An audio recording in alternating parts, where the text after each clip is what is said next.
My name's Tyler, and I'm a sophomore at a small college here in Denver. It's a decent school, but like most college students, I spend a lot of time online, between classes, study sessions, and just killing time. That's how I ended up on Kik, a messaging app. I wasn't looking for anything serious, just a way to pass time and maybe meet some new people. That's when I started chatting with Hannah. She popped up in one of those public groups I was in, and before long, we were messaging privately. She seemed cool, funny, flirty, and she sent a few pictures. Nothing too wild, just normal selfies. She said she was a freshman at a nearby university, and we started talking about meeting up. For weeks, we chatted almost every day, and it felt like we were actually building a connection. I couldn't believe my luck. Here was this cute girl who seemed really into me. Then, one night, she suggested we finally meet in person. I was nervous but excited. She told me to meet her at a park nearby, a quiet spot not too far from campus. It was late, around 10 p.m., but I didn't think much of it. College kids do weird stuff all the time, right? So, I got ready and headed out. The park was mostly empty when I got there, just a couple of people walking their dogs. I looked around for Hannah, but I didn't see her anywhere. I figured maybe she was running late. I shot her a message, telling her I'd arrived, and waited. That's when I noticed the black SUV parked across the street. I hadn't paid much attention to it before, but now something about it made me uneasy. The windows were tinted, and the engine was still running. I tried to ignore it, telling myself I was just being paranoid, but then the door opened, and two men stepped out. At first, they didn't seem to be heading toward me, just kind of moving casually, but then I realized they weren't going anywhere else. They were coming straight for me. Panic hit me hard and fast. I wanted to believe it was just a coincidence, that maybe they were just walking through the park, but the way they were looking at me, no, this wasn't normal. My heart was racing, and before I could even think, one of them grabbed my arm. I yanked it back instinctively and started to run. I didn't know where I was going, just anywhere away from them. I could hear their footsteps pounding behind me, getting closer, and the adrenaline kicked in. My legs were on autopilot, sprinting as fast as I could through the park. Somehow, I managed to reach the other side of the park where a couple of joggers were. I shouted for help, breathless, and they stopped, looking alarmed.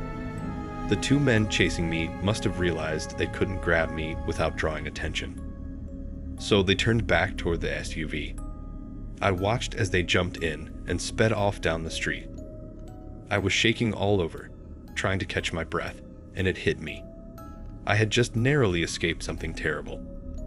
I don't know what those men wanted, but I had a sickening feeling it wasn't anything good. After they were gone, the joggers asked if I was okay, and one of them called the police for me. When the cops arrived, I told them everything that had happened.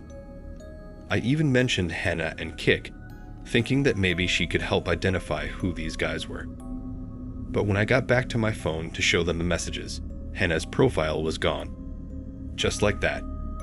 All of our conversations, her photos, everything had disappeared like it never existed. The cops took my statement, but without any solid leads, there wasn't much they could do. I felt helpless, like I had fallen for some kind of elaborate trap, and there was no one to blame. Hannah wasn't real, she never had been. Whoever I had been talking to, they had set me up. For weeks after, I couldn't shake the fear. Every time I went out, I kept looking over my shoulder, wondering if that black SUV would show up again. I couldn't stop replaying that night in my head, thinking about what could have happened if I hadn't managed to run, if those joggers hadn't been nearby. I had come so close to being taken, and no one would have known where I went. I would have just disappeared. I stopped using Kik after that, deleted the app from my phone, and tried to put it behind me. But no matter how hard I try, I can't forget it. There's always that little voice in the back of my head, reminding me how close I came to something horrific. I don't know who those people were or what they wanted, but I do know one thing. I was lucky to get away. And now, I'm never meeting anyone from the internet again.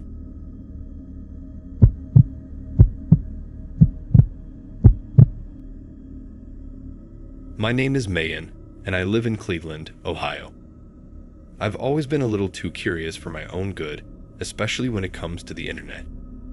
You know how it is getting bored with the usual stuff and looking for something new to pass the time. That's how I ended up on Kik. I was bored one evening, scrolling through random chat groups when I came across something strange. An invite to a group called Night Watchers. The name alone piqued my interest, but what really hooked me were the messages inside. They were cryptic, like something out of a horror movie.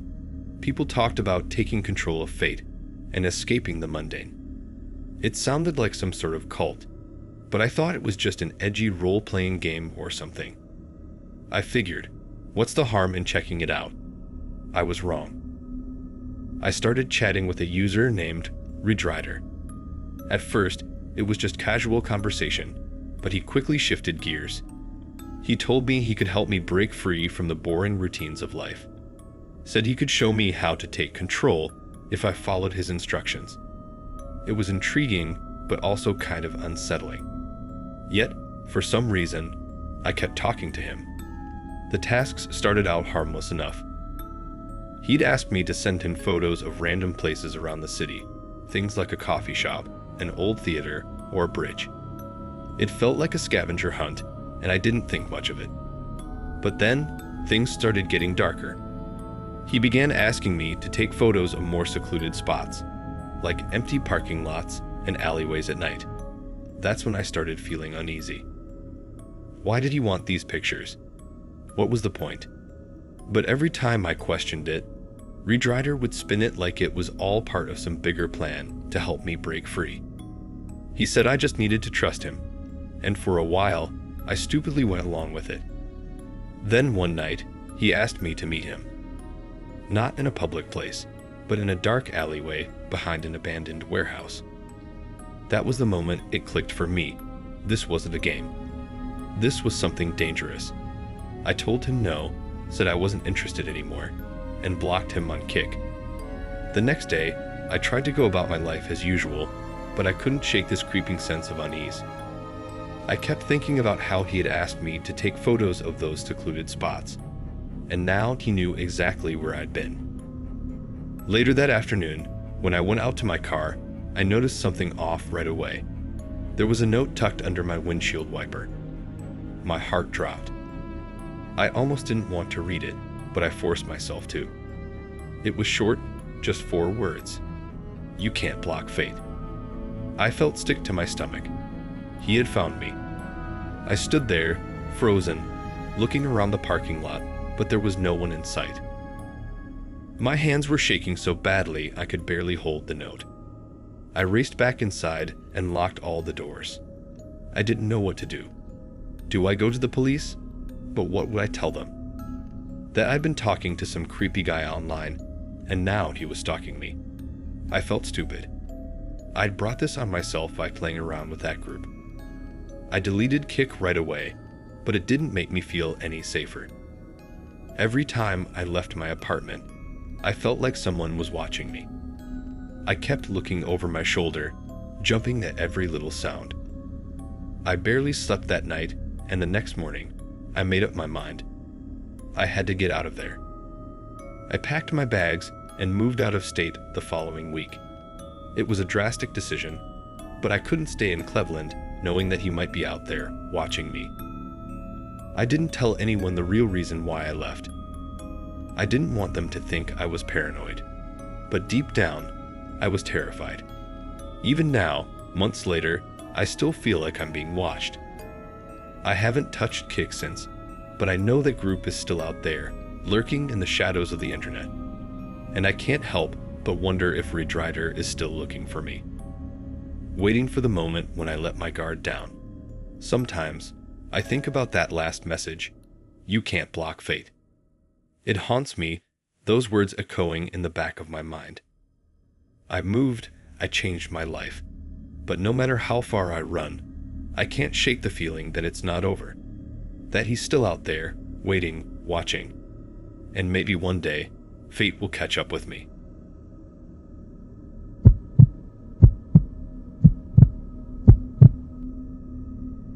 I was just a broke college student at the University of Illinois in Chicago, struggling to make it through another semester.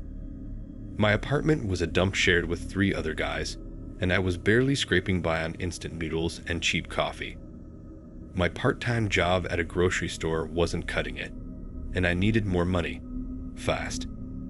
One night, while lying on my bed, I received a message on Kik from someone with the username Golden Ticket. The message read, "I have a business opportunity for you. Easy money, no questions asked." It seemed strange, but the offer of $500 was too tempting to ignore. I was desperate, and desperation can make you do things you wouldn't normally consider. I replied, and Golden Ticket responded immediately, almost as if he'd been waiting. "All you have to do is pick up a package from an address on the south side and drop it off at a warehouse near the river. Do that, and the money's yours." The south side of Chicago wasn't the safest area, and the idea of going there made me uneasy. But the thought of easy cash overshadowed my better judgment. When I asked what was in the package, Golden Ticket dodged the question. "Don't worry about it. You're just the delivery guy." Despite my unease, I agreed. I convinced myself it couldn't be anything too serious, maybe just documents or something harmless. The next day, I made my way to the address, an old, run-down building in a rough part of town. The streets were nearly empty, and the few people I saw didn't make eye contact. The whole place had an eerie feel, like something out of a bad movie. When I knocked on the door, a man appeared. He was wearing a baseball cap pulled low over his eyes. He didn't say a word, just handed me a small, tightly wrapped package and shut the door. The package felt heavier than it looked, and my anxiety spiked, but I was too far in to back out. I hopped on the bus and headed to the warehouse by the river. It was in an industrial area, far from the public eye. The building was huge and mostly deserted, with broken windows and weeds growing through the cracks in the pavement. The air was thick with a damp, musty smell that made my stomach churn.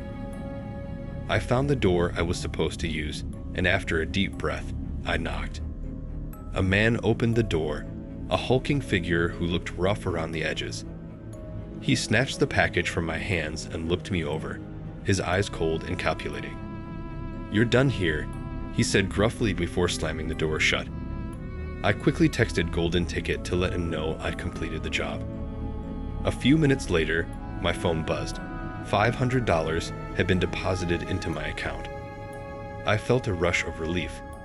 It was over, and I had the money. Maybe this wasn't such a bad idea after all, I thought. But that feeling didn't last long. 3 days later, I was in my apartment, trying to study, when I heard a loud knock at the door. I opened it to find the police standing there, guns drawn, shouting at me to get on the ground. My roommates were just as shocked as I was. They handcuffed me and started tearing apart my room, searching through everything. Finally, one of the officers told me why they were there. The package I delivered was filled with narcotics, high-grade stuff. I was being arrested for drug trafficking. My heart sank. I tried to explain that I didn't know what was in the package, that I was just doing a favor for someone on Kik, but they didn't care. When I checked, the profile for Golden Ticket had vanished, leaving me with no proof that he ever existed. As they dragged me out of my apartment, all I could think about was how easily my life had been ruined. I was just trying to make a little money, but now I was facing years in prison for a crime I barely understood. I trusted a stranger online, and it had cost me everything. The cops weren't interested in my story. To them, I was just another stupid kid who got caught up in something way over his head. I sat in the back of the squad car, staring at my reflection in the glass, wondering how I could have been so naive. My life was over, and there was nothing I could do to change it.